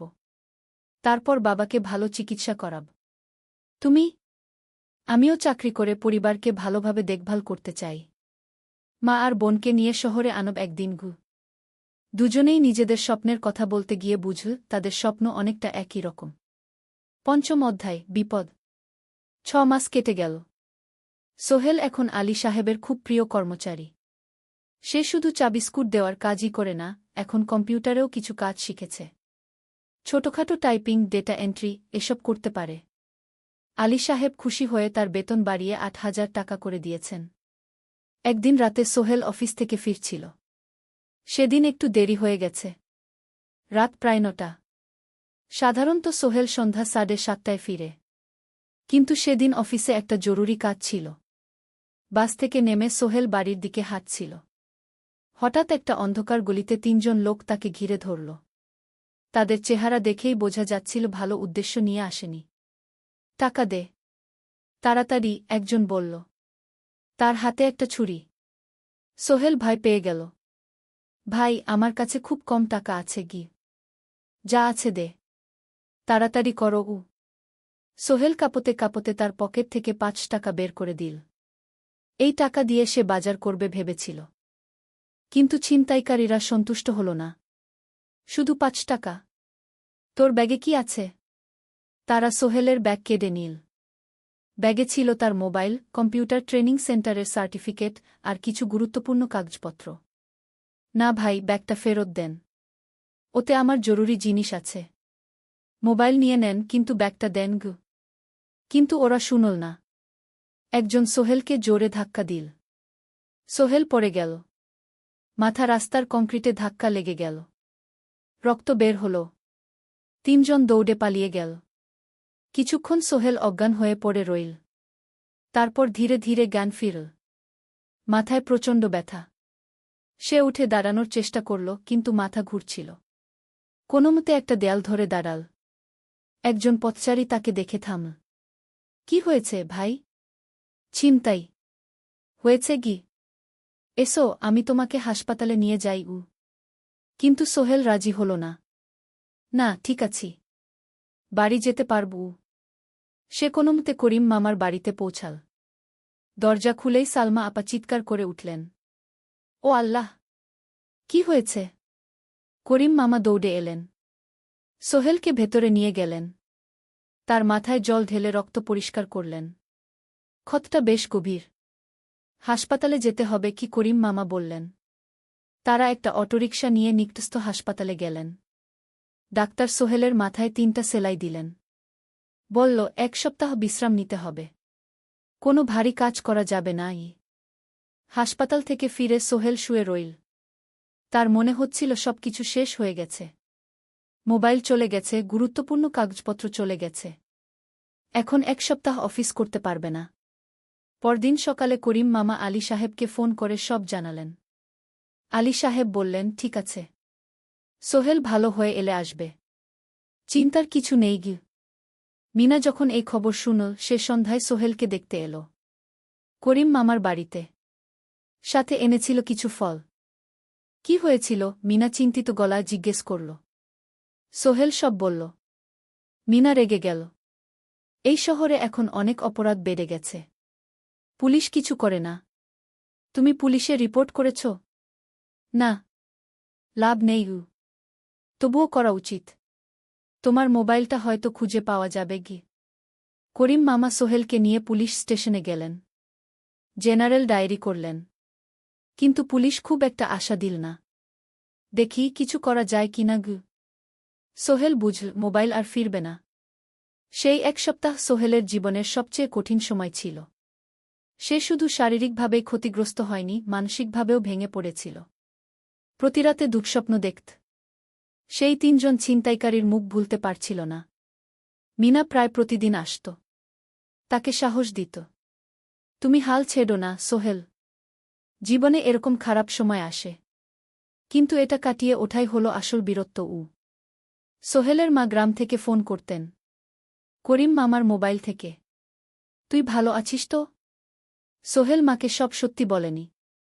শুধু বলেছে, হ্যাঁ মা, ভালো আছি। একটু জ্বর হয়েছিল। এখন ভালো। 1 সপ্তাহ পর সোহেল আবার অফিসে গেল। আলী সাহেব তাকে দেখে খুশি হলেন। কেমন আছো? ভালো আছি স্যার। ঠিক আছে। তবে প্রথম কয়েকদিন হালকা কাজ করবে গু। সোহেল আবার কাজে মন দিল। কিন্তু একটা জিনিস তাকে খুব কষ্ট দিচ্ছিল, তার মোবাইল নেই। মায়ের সাথে কথা বলতে পারছে না নিয়মিত। করিম মামার মোবাইল চাইতে সংকোচ লাগে। একদিন জাহিদ ভাই তাকে ডাকলেন। সোহেল, আমার একটা পুরনো মোবাইল আছে। তুমি ব্যবহার করো? না ভাই, আমি নাও, আমার কাজে লাগছে না। তুমি রাখো গু। সোহেল কৃতজ্ঞতায় প্রায় কেঁদে ফেল। ধন্যবাদ ভাই। মোবাইল পেয়ে সোহেল প্রথমেই মাকে ফোন করল। মা খুব খুশি হলেন। এতদিন ফোন করিসনি কেন? মা, মোবাইলটা নষ্ট হয়ে গিয়েছিল। নতুন নিয়েছি। মায়ের গলায় স্বস্তি ফুটে উঠল। 6ষ্ঠ অধ্যায়, নতুন সুযোগ। আরও 3 মাস কেটে গেল। সোহেল পুরোপুরি সুস্থ হয়ে গেছে। তার জীবন আবার স্বাভাবিক হয়ে এসেছে। সে এখন কম্পিউটার ট্রেনিং শেষ করেছে। সার্টিফিকেট পেয়েছে। কিন্তু একটা ঘটনা তার জীবনে বড় পরিবর্তন নিয়ে এল। একদিন সকালে আলী সাহেব তাকে ডাকলেন। সোহেল, বসো। সোহেল বসল। মনে একটু ভয় লাগছিল। আলী সাহেব কি তাকে বকবেন? সোহেল, তুমি তো এখন কম্পিউটার চালাতে পারো? জি স্যার, একটু একটু শিখেছি। ভালো। আমি তোমার কাজ দেখছি। তুমি খুব পরিশ্রমী আর সৎ। আমাদের কোম্পানিতে এরকম মানুষের দরকার গু। সোহেল কিছু বুঝতে পারছিল না। আমি তোমাকে একটা সুযোগ দিতে চাই। আমাদের কোম্পানি একটা ট্রেনিং প্রোগ্রাম চালু করছে নতুন কর্মচারীদের জন্য। 6 মাসের কোর্স। কম্পিউটার, অ্যাকাউন্টিং, ভবন নির্মাণের হিসাব নিকাশ, প্রজেক্ট ম্যানেজমেন্ট সব শিখবে। কোম্পানি সব খরচ দেবে। ট্রেনিংয়ের সময় তোমার বেতনও চলবে। রাজি আছো? সোহেল বিশ্বাস করতে পারছিল না। স্যার, সত্যি? আমাকে এত বড় সুযোগ দিচ্ছেন? হ্যাঁ। তুমি ভালো ছেলে, পরিশ্রমী। আমি তোমাকে এগিয়ে দিতে চাই। ভবিষ্যতে তুমি এই কোম্পানির একজন গুরুত্বপূর্ণ কর্মচারী হবে। সোহেল কৃতজ্ঞতায় প্রায় কেঁদে ফেল। ধন্যবাদ স্যার। আমি কঠোর পরিশ্রম করব। আমি জানি। সেদিন সন্ধ্যায় সোহেল মিনার দোকানে গেল। মিনাকে খবরটা দিল। মিনা খুব খুশি হল। তার চোখে জল এসে গেল। তুমি পারবে সোহেল। আমি জানি। সোহেল তার মা আর বোনকেও ফোন করে খবরটা দিল। মা কাঁদতে লাগলেন। তোর বাবা বেঁচে থাকলে কত খুশি হতো। ট্রেনিং শুরু হলো পরের মাস থেকে। প্রতিদিন সকালে 3 ঘন্টা ক্লাস, তারপর বাকি সময় অফিসের কাজ। ক্লাসে 5 জন নতুন কর্মচারী। সবাই তরুণ, উৎসাহী। শিক্ষক ছিলেন একজন অভিজ্ঞ ইঞ্জিনিয়ার। নাম রহিম স্যার। তিনি খুব ভালোভাবে সব কিছু বুঝাতেন। কম্পিউটার অ্যাকাউন্টিং, এক্সেলে জটিল ক্যালকুলেশন, প্রজেক্টের বাজেট তৈরি, সময় ব্যবস্থাপনা, সব। সোহেল পুরো মনোযোগ দিয়ে শিখতে লাগল। সন্ধ্যায় বাড়ি ফিরে প্র্যাকটিস করত। করিম মামার ছেলের কাছ থেকে একটা ল্যাপটপ ধার নিত কখনো কখনো। 6 মাস পরে ট্রেনিং শেষ হল। সবাই সার্টিফিকেট পেল। আলী সাহেব একটা অনুষ্ঠান করলেন। সোহেল সেরা পারফর্মার হিসেবে একটা বিশেষ পুরস্কার পেল, 5,000 টাকা বোনাস। আলী সাহেব ঘোষণা করলেন, সোহেল, আজ থেকে তুমি আমাদের জুনিয়র অ্যাকাউন্ট অ্যাসিস্ট্যান্ট। তোমার বেতন 15,000 টাকা গু। সোহেল অবাক হয়ে গেল। 8,000 থেকে 15,000, প্রায় দ্বিগুণ। সেদিন রাতে সোহেল ঘুমাতেই পারল না। খুশিতে, উত্তেজনায় তার চোখে ঘুম নেই। সে ভাবল তার জীবন কিভাবে বদলে যাচ্ছে। 2 বছর আগে যে রিকশা চালাত, আজ সে একটা নামকরা কোম্পানির অ্যাকাউন্ট অ্যাসিস্ট্যান্ট। 7ম অধ্যায়, প্রেম ও প্রস্তাব। 1.5 বছর হয়ে গেল সোহেলের চট্টগ্রাম আসার। সে এখন একজন সফল যুবক। তার মা গ্রামে খুব খুশি।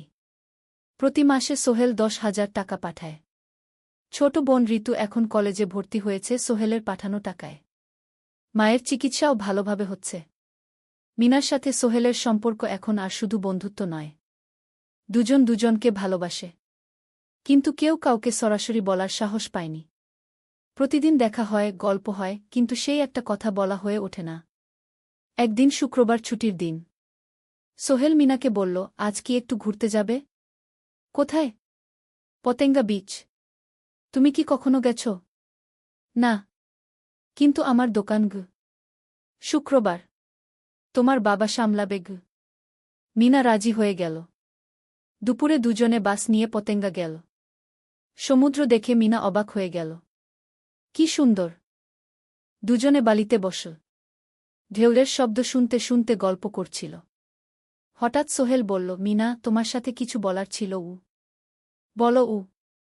সোহেল একটা লম্বা শ্বাস নিল। তুমি জানো, আমি তোমাকে ভালোবাসি। মিনা হাসল। তার চোখ ভিজে গেল। জানি। আমিও তোমাকে ভালোবাসি, সোহেল গু। সোহেল অবাক হয়ে গেল। সত্যি? হ্যাঁ। অনেকদিন ধরেই জানি। তুমি আমার জীবনে এসে সব কিছু বদলে দিয়েছ। তোমার সাথে থাকলে আমার মনে হয় আমি যে কোনো কিছু করতে পারব গু। দুজনে কিছুক্ষণ চুপ করে বসে রইল। সমুদ্রের ঢেউ এসে পায়ে লাগছিল। সূর্য পশ্চিমে ঢলে পড়ছে। আকাশ লালকুমলা হয়ে গেছে। কিন্তু আমার বাবার সাথে কথা বলতে হবে কি? মিনা বলল। আমি তৈরি। যখন বলবে তখন বলবো।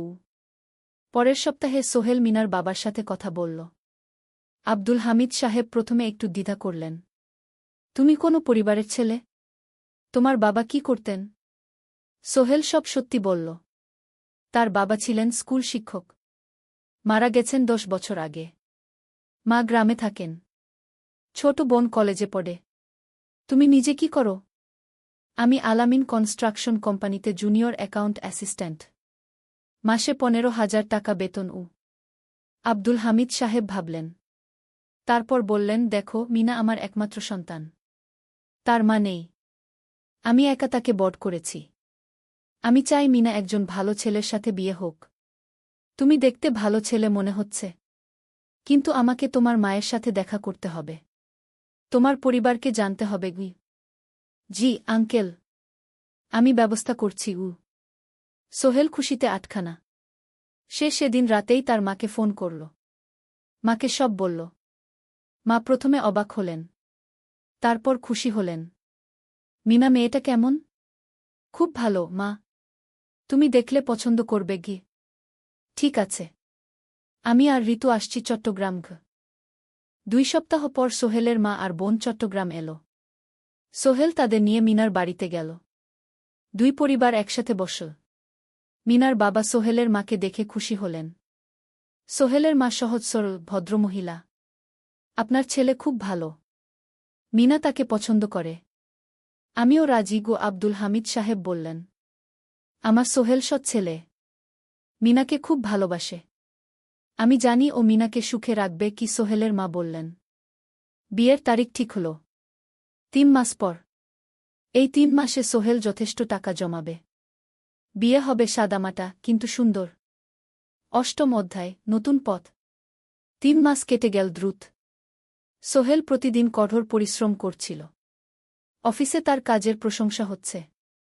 আলী সাহেব তাকে এখন ছোটখাটো প্রজেক্টের হিসাব দেখতে দিচ্ছেন। সোহেল তার সঞ্চিত টাকা দিয়ে বিয়ের আয়োজন করল। বিয়ে হল মিনার বাড়ির কাছের একটা কমিউনিটি সেন্টারে। খুব বেশি লোক আসেনি। 2 পরিবারের আত্মীয় স্বজন আর অফিসের কয়েকজন সহকর্মী। কিন্তু অনুষ্ঠান ছিল খুব সুন্দর। সোহেল যখন মিনাকে বিয়ের পোশাকে দেখল, তার মনে হল পৃথিবীর সবচেয়ে সুন্দর মেয়ে সে। লাল শাড়ি পরা, মুখে হালকা মেকআপ, কিন্তু তার স্বাভাবিক সৌন্দর্য ছিল আসল। বিয়ের পর সোহেল একটা ছোট্ট ফ্ল্যাট ভাড়া নিল। 2 রুমের ফ্ল্যাট, মাসে ভাড়া 5,000 টাকা। মিনা এখনও তার পড়াশোনা চালিয়ে যাচ্ছে। আরও 1 বছর বাকি গ্র্যাজুয়েশন শেষ হতে। সোহেলের মা আর বোন গ্রামে ফিরে গেল। মা বলে গেলেন, সোহেল, মিনাকে ভালো রাখিস। মেয়েরা অনেক ত্যাগ করে সংসার করতে গু। জানি মা গু। নতুন জীবন শুরু হল। সোহেল সকালে অফিসে যায়, সন্ধ্যায় ফেরে।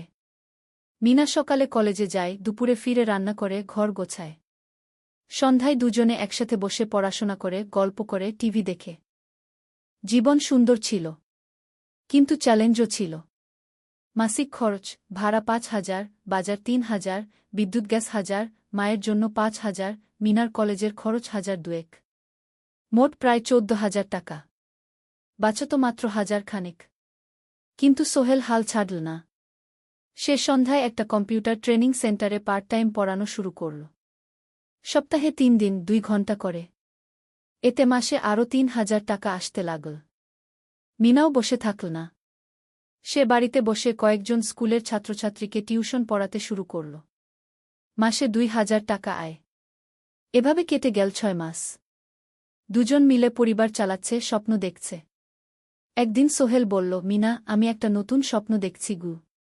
কি? আমি নিজে একটা ছোট্ট কনস্ট্রাকশন কোম্পানি খুলতে চাই। ছোট ছোট প্রজেক্ট নেব। বাড়ি মেরামত, ছোট বিল্ডিং বানানো, এসব। তোমার কি যথেষ্ট অভিজ্ঞতা আছে? আছে। আমি 2 বছর ধরে এই কাজের সাথে জড়িত। অনেক কিছু শিখেছি। আর আলী সাহেবও আমাকে সাহায্য করবেন গু। কিন্তু টাকা কোথায়? কোম্পানি খুলতে তো অনেক টাকা লাগবে গি। আমি জমাচ্ছি। আরও 1 বছর কাজ করব। তারপর চেষ্টা করব। মিনা তাকে সমর্থন দিল। তুমি পারবে। তোমার মধ্যে সেই শক্তি আছে গি। 9ম অধ্যায়, চ্যালেঞ্জের সময়। কিন্তু ভাগ্য সবসময় অনুকূলে থাকে না। সোহেল যখন স্বপ্ন দেখছিল নিজের কোম্পানি খোলার, তখনই একটা বড় সমস্যা এলো। আলী সাহেবের কোম্পানি একটা বড় প্রজেক্ট পেয়েছিল। একটা 10তলা বিল্ডিং বানানোর কাজ।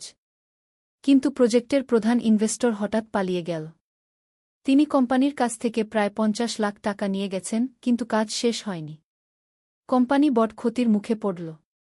আলী সাহেব অনেক কর্মচারীকে ছাঁটাই করতে বাধ্য হলেন। প্রায় 10 জনকে চাকরি থেকে বাদ দিলেন। বাকিদের বেতন কমাতে হল।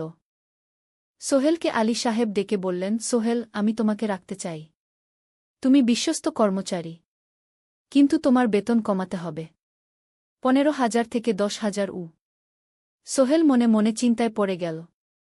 10,000 টাকায় সংসার চলবে কিভাবে? মায়ের খরচ, ভাড়া, বাজার সব মিলিয়ে তো 14,000 টাকা লাগে। কিন্তু সে কিছু বলল না। ঠিক আছে স্যার। বাড়ি ফিরে সোহেল মিনাকে সব বলল। মিনা চিন্তিত হয়ে গেল। এখন কি হবে? চিন্তা করো না। আমি পার্ট টাইম টিউশনির সময় বাড়াব। আর তুমিও বেশি করে টিউশন নাও। কিন্তু আমার তো পড়াশোনাও আছে গি। জানি। কিন্তু এখন এটাই করতে হবে গু। সোহেল সন্ধ্যায় আরও 2টো জায়গায় পার্ট টাইম কাজ খুঁজল। একটা দোকানে সন্ধ্যায় হিসাব দেখার কাজ পেল। মাসে 2,000 টাকা। আরেকটা জায়গায় সপ্তাহান্তে কম্পিউটার রিপেয়ারের কাজ পেল। মাসে 1,500 টাকা। মিনাও 3 জন নতুন স্টুডেন্ট নিল টিউশনে। তার আয় বাড়ল ২,০০০ থেকে ৩,৫০০-এ। কঠিন সময় ছিল। সোহেল সকাল ৮টায় অফিসে যেত, সন্ধ্যা ৬টায় ফিরত। তারপর একটু বিশ্রাম নিয়ে ৭:৩০টায় বের হতো পার্ট টাইম কাজে। রাত ১০টায় বাড়ি ফিরত। রবি সোমবার কম্পিউটার রিপেয়ারের কাজ। মিনাও সকালে কলেজে যেত, দুপুরে ফিরে রান্না করত, তারপর বিকেলে টিউশন পড়াত। রাতে খাওয়া দাওয়ার পর পড়াশোনা করত। দুজনেরই শরীর খারাপ হতে শুরু করল। সোহেল একদিন অফিসে অজ্ঞান হয়ে পড়ে গেল। ডাক্তার দেখাতে নিয়ে গেল। ডাক্তার বলল, অতিরিক্ত পরিশ্রম, শরীরে পুষ্টির অভাব, ঠিকমতো খাচ্ছেন না মনে হচ্ছে ঘি। সত্যি কথা, খরচ বাঁচাতে সোহেল আর মিনা অনেক সময় কম খেত। মাংস মাছ কিনত সপ্তাহে একদিন, বাকি সময় শাকসবজি ডাল। মিনা সোহেলকে বলল, আর নয় সোহেল, তুমি এভাবে নিজেকে শেষ করে ফেলছ। আমার পড়াশোনা বন্ধ করে দিই, আমি ফুল টাইম চাকরি করি গি। না, সোহেল জোর দিয়ে বলল, তোমার পড়াশোনা বন্ধ হবে না, আরও মাত্র ৬ মাস বাকি, তুমি গ্রাজুয়েট হবেই গি। কিন্তু তুমি আমি ঠিক হয়ে যাব, চিন্তা করো না গে। কিন্তু পরিস্থিতি আরও খারাপ হলো যখন সোহেলের মায়ের অসুখ হল। হার্টের সমস্যা, হাসপাতালে ভর্তি করতে হল। খরচ ৫০,০০০ টাকা। সোহেলের হাতে এত টাকা কোথায়? সে করিম মামার কাছে ধার চাইল।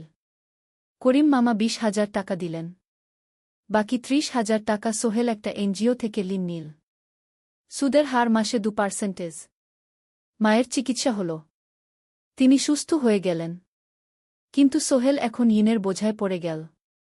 প্রতি মাসে ৩,০০০ টাকা করে কিস্তি দিতে হবে। সেই রাতে সোহেল আর মিনা বিছানায় শুয়ে কথা বলছিল। সোহেল বলল, মিনা, আমি মনে হয় ভুল করেছি। শহরে এসে বিয়ে করে তোমাকে কষ্টে ফেলেছি গু। মিনা তার হাত ধরল। না সোহেল, তুমি ভুল করনি। জীবনে এরকম খারাপ সময় আসে, কিন্তু এটা কাটিয়ে ওঠাই হলো আসল শক্তি। আমরা একসাথে আছি, একসাথে থাকব, সব কিছু ঠিক হয়ে যাবে। মিনার কথায় সোহেল একটু সাহস পেল। হ্যাঁ, হাল ছাড়া যাবে না। ১০ম অধ্যায়, আলোর দিকে। ৩ মাস পরে পরিস্থিতি একটু ভালো হতে শুরু করল। আলী সাহেবের কোম্পানি একটা নতুন প্রজেক্ট পেল, একটা স্কুল বিল্ডিং বানানোর কাজ। কোম্পানি আবার স্থিতিশীল হতে শুরু করল। আলী সাহেব সোহেলকে ডেকে বললেন, সোহেল, আমি তোমার কঠোর পরিশ্রম দেখেছি। খারাপ সময়েও তুমি কোম্পানি ছেড়ে যাওনি। আমি কৃতজ্ঞ। আজ থেকে তোমার বেতন আবার ১৫,০০০ টাকা গু। সোহেল খুশি হয়ে গেল। ধন্যবাদ স্যার। মিনাও গ্র্যাজুয়েশন শেষ করল, ভালো ফলাফল করল। সে এখন চাকরি খুঁজছে। একদিন মিনা একটা প্রাইভেট স্কুলে শিক্ষিকার ইন্টারভিউ দিতে গেল। ইন্টারভিউ ভালো হল, তাকে নিযোগ দেওয়া হল। বেতন ১২,০০০ টাকা। সেদিন সন্ধ্যায় দুজনে মিলে একটা ছোট্ট পার্টি করল। একটা বিরিয়ানি কিনল, কোমল পানীয় কিনল। দুজনে মিলে খেল। আমরা পেরেছি সোহেল, মিনা বলল। হ্যাঁ, আমরা পেরেছি গু। এখন দুজনের মিলিয়ে আয় ২৭,০০০ টাকা। খরচ চালানোর পর প্রায় ১০,০০০ টাকা বাঁচে। সোহেল এই টাকা দিয়ে লোন শোধ করতে শুরু করল। পার্ট টাইম কাজগুলো ছেড়ে দিল। শরীরের যত্ন নেওয়া শুরু করল। আরও ৬ মাস পরে সোহেলের কাছে একটা বড় সুযোগ এল। আলী সাহেব একদিন তাকে ডাকলেন। সোহেল, তুমি কি নিজের ব্যবসা করতে চাও? স্যার, আমি তোমাকে একটা ছোট্ট প্রজেক্ট দিতে চাই। একটা ৩ তলা বিল্ডিংয়ের কনস্ট্রাকশন। তুমি ম্যানেজ করবে, আমি শুধু সুপারভাইজ করব। লাভের ৫০% তোমার গু। সোহেল ভাবল, এটা একটা বড় সুযোগ, কিন্তু ঝুঁকিও আছে। যদি কাজটা ভালোভাবে না হয়? স্যার, আমি চেষ্টা করব। কিন্তু যদি ভুল হয়? ভুল হবে না, আমি তোমার উপর বিশ্বাস রাখছি। তুমি পারবে গু। সোহেল রাজি হয়ে গেল। এই প্রজেক্ট তার জীবনে টার্নিং পয়েন্ট হতে পারে। একাদশ অধ্যায়, স্বপ্ন পূরণের পথে। পরের ৬ মাস সোহেল খুব কঠোর পরিশ্রম করল। প্রজেক্টটা ম্যানেজ করা সহজ ছিল না। শ্রমিক নিযোগ, ম্যাটেরিয়াল কেনা, কাজের তদারকি, সময়মতো কাজ শেষ করা, সব দায়িত্ব তার। প্রথম ২ মাস খুব চাপের মধ্যে গেল। একদিন একজন শ্রমিক কাজ করতে গিয়ে আহত হল। সোহেল তাকে হাসপাতালে নিয়ে গেল, তার চিকিৎসার খরচ দিল। এতে প্রজেক্টের বাজেট একটু বাড়ল, কিন্তু সোহেল জানত এটা করা দরকার। আরেকদিন ভুল ম্যাটেরিয়াল ডেলিভারি হল। সোহেল সেগুলো ফেরত পাঠাল, সঠিক জিনিস আনাল। এতে 3 দিন দেরি হল, কিন্তু কাজের মান ঠিক রইল। মিনা তাকে সবসময় সাপোর্ট করছিল। সে এখন চাকরিতে স্থিতিশীল। স্কুলের বাচ্চারা তাকে পছন্দ করে। প্রিন্সিপাল তার কাজে খুশি। প্রজেক্ট শেষ হল 6 মাসে। সময়মতো, বাজেটের মধ্যে। বিল্ডিংয়ের মালিক খুব খুশি হলেন। তিনি আলী সাহেবকে ধন্যবাদ দিলেন। আলী সাহেব বললেন, ধন্যবাদ আমাকে না, এই ছেলেকে দিন। সোহেল পুরো প্রজেক্ট ম্যানেজ করেছে। প্রজেক্ট থেকে মোট লাভ হল 3 লাখ টাকা। সোহেল পেল 1.5 লাখ টাকা। তার জীবনে এত টাকা এই প্রথম। সে করিম মামার ঋণ শোধ করল। এনজিওর বাকি ঋণ শোধ করল। তারপর তার মাকে 50,000 টাকা পাঠাল। মা দিয়ে গ্রামের বাড়িটা একটু মেরামত করাল, বোন ঋতুর জন্য একটা ল্যাপটপ কিনল। বাকি টাকা দিয়ে সোহেল একটা ব্যাংক অ্যাকাউন্টে জমা রাখল ভবিষ্যতের জন্য। আলী সাহেব সোহেলকে আরও 2টো প্রজেক্ট দিলেন। এবার একটু বড়। সোহেল আত্মবিশ্বাসের সাথে সেগুলোও শেষ করল। 2 বছর পরে সোহেল সিদ্ধান্ত নিল, এবার নিজের কোম্পানি খোলার সময় এসেছে। দ্বাদশ অধ্যায়, নতুন শুরু। সোহেল তার সব জমানো টাকা দিয়ে একটা ছোট্ট অফিস ভাড়া নিল। 2 রুমের অফিস। একটা রুমে কাজের জায়গা, আরেকটায় ছোট্ট মিটিং রুম। অফিসের সামনে একটা বোর্ড লাগাল, Sohel construction and development. Mina তাকে সাহায্য করছিল। সে অফিসের অ্যাকাউন্টস দেখত সন্ধ্যায় স্কুল থেকে ফিরে। দুজন মিলে একটা টিম। প্রথমে ছোট ছোট কাজ নিল। বাড়ি মেরামত, দোকান সংস্কার, ছোট বিল্ডিং কনস্ট্রাকশন। কাজের মান ভালো রাখার চেষ্টা করল। সময়মতো শেষ করল। দাম ন্যায্য রাখল। ধীরে ধীরে সোহেলের সুনাম ছড়িয়ে পড়ল। মানুষ তাকে বিশ্বাস করত। তার কাছে নতুন নতুন কাজ আসতে লাগল। প্রথম বছর খুব কষ্ট হল। কখনো লাভ হতো, কখনো লস। কিন্তু সোহেল থেমে থাকল না। সে শিখতে লাগল ব্যবসা কিভাবে চালাতে হয়। দ্বিতীয় বছরে পরিস্থিতি ভালো হল। সোহেল এখন 3 জন স্থায়ী কর্মচারী নিয়োগ দিল। একজন ইঞ্জিনিয়ার, একজন সুপারভাইজার, একজন অফিস সহায়ক। তৃতীয় বছরে একটা বড় প্রজেক্ট পেল। একটা স্কুল বিল্ডিং বানানোর কাজ। 5 তলা বিল্ডিং। সোহেল পুরো মনোযোগ দিয়ে কাজটা করল। শ্রমিকদের ভালো বেতন দিল, ভালো ম্যাটেরিয়াল ব্যবহার করল, সময়মতো কাজ শেষ করল। স্কুল কর্তৃপক্ষ খুব খুশি হল। তারা সোহেলের কাজের প্রশংসা করল। এই প্রজেক্ট থেকে সোহেল প্রায় 5 লাখ টাকা লাভ করল। এই টাকা দিয়ে সে আরও ভালো একটা অফিস নিল। আরও কর্মচারী নিয়োগ দিল। এখন তার কোম্পানিতে 10 জন স্থায়ী কর্মচারী। প্রজেক্ট অনুযায়ী আরও শ্রমিক নিয়োগ দেওয়া হয়। ত্রয়োদশ অধ্যায়, পরিবার। এদিকে সোহেল আর মিনার সংসারেও খুশির খবর এল। মিনা গর্ভবতী। 9 মাস পর তাদের একটা মেয়ে হল। নাম রাখল সারা। সারা যখন জন্মাল, সোহেলের মা আর বোন চট্টগ্রামে এল। মা 1 মাস থেকে গেলেন। মিনাকে সাহায্য করলেন। সোহেল এখন একটা বড় ফ্ল্যাট ভাড়া নিয়েছে। 3 রুমের ফ্ল্যাট। একটা রুমে সোহেল, মিনা, একটায় সারা, আরেকটায় অতিথি রুম। মায়ের জন্য সোহেল সিদ্ধান্ত নিল তাকে চট্টগ্রামে নিয়ে আসবে। গ্রামে একা থাকা ঠিক না। কিন্তু মা রাজি হলেন না। না বাবা, আমি গ্রামেই থাকব। এখানে আমার পরিচিত মানুষ আছে। তোর বোনকে নিয়ে যা। ও ঢাকায় পড়ছে, চট্টগ্রামে এনে ভালো কোথাও ভর্তি করিয়ে দেগি। সোহেল তাই করল। ঋতুকে চট্টগ্রাম বিশ্ববিদ্যালয়ে ভর্তি করিয়ে দিল। ঋতু এখন সোহেলের ফ্ল্যাটে থাকে, বিশ্ববিদ্যালয়ে পড়ে। সোহেলের মনে হল তার জীবন এখন পরিপূর্ণ। স্ত্রী, মেয়ে, বোন, সবাই তার কাছে। ব্যবসা ভালো চলছে। মা গ্রামে সুখে আছেন। চতুর্দশ অধ্যায়, সফলতার শিখরে। 5 বছর কেটে গেল। সোহেল এখন একজন সফল উদ্যোক্তা। তার কোম্পানি কি সোহেল কনস্ট্রাকশন অ্যান্ড ডেভেলপমেন্ট এখন চট্টগ্রামে বেশ পরিচিত। প্রায় 30 জন কর্মচারী তার অধীনে কাজ করে। সোহেল এখন শুধু ছোট প্রজেক্ট করে না, বড় বড় প্রজেক্টও করে। একটা 8 তলা বিজনেস কমপ্লেক্স বানানোর কাজ পেয়েছে। একটা হাসপাতাল বিল্ডিং বানাচ্ছে। মিনা এখনও স্কুলে পড়ায়। সে এখন ভাইস প্রিন্সিপাল। সাথে সোহেলের কোম্পানির অ্যাকাউন্টস ম্যানেজার। দুজন মিলে ব্যবসা চালা। সারা এখন 4 বছরের। স্কুলে ভর্তি হয়েছে। খুব চালাক মেয়ে। ঋতু বিশ্ববিদ্যালয় থেকে গ্রাজুয়েট হয়ে একটা ব্যাংকে চাকরি পেয়েছে। একদিন আলী সাহেব